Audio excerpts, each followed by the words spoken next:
La mer s'étendait à perte de vue dans toutes les directions, une vaste étendue bleue et agitée qui engloutissait tout sur son passage. Un navire, jadis solide et fier, céda sous la colère de l'océan, sa coque brisée par des vagues imposantes.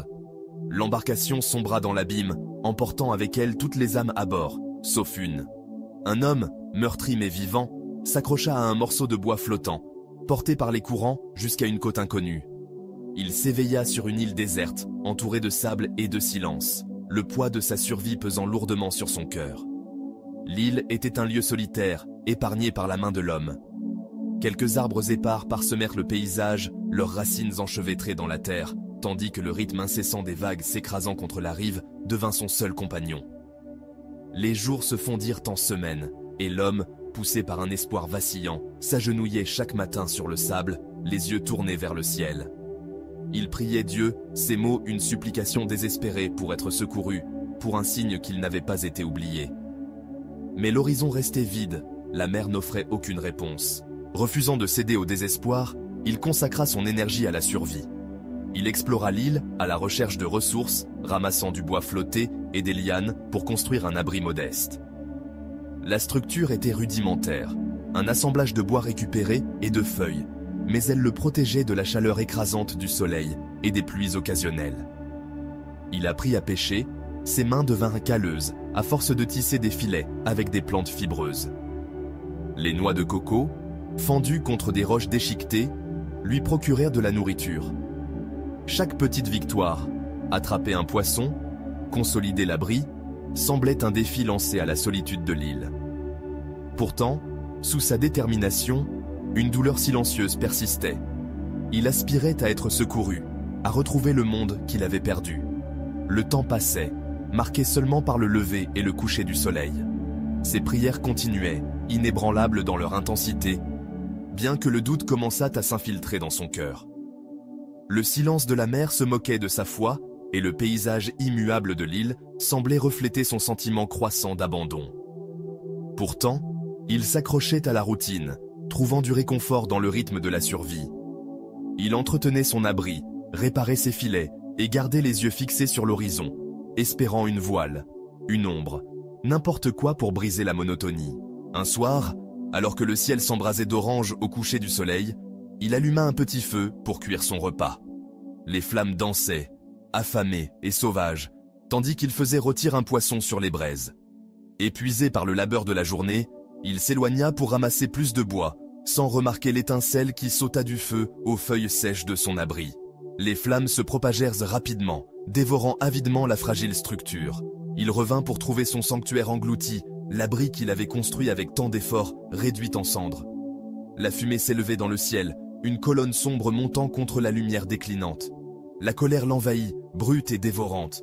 Il se tenait devant les ruines fumantes, les poings serrés, le cœur lourd de trahison.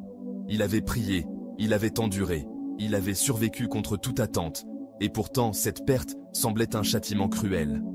Tournant son visage vers le ciel, il cria dans son esprit, ses pensées un torrent de frustration. Pourquoi Dieu avait-il ignoré ses supplications? Pourquoi, après toute sa foi, lui avait-on pris la seule chose qu'il avait construite? La fumée piquait ses yeux, et il s'effondra à genoux, submergé par le poids de sa solitude et l'apparente futilité de ses efforts. Le sommeil vint par à-coups cette nuit-là, le sol froid sous son corps, les étoiles indifférentes au-dessus. Il s'éveilla à l'aube, le corps endolori, l'esprit meurtri. En se levant, il jeta un regard las vers l'horizon, s'attendant à la même étendue vide qu'il avait accueillie chaque jour.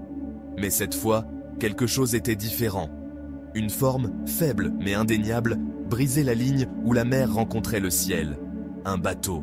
Son cœur battait fort, l'incrédulité luttant contre l'espoir alors que le vaisseau grandissait, ses voiles captant la lumière matinale.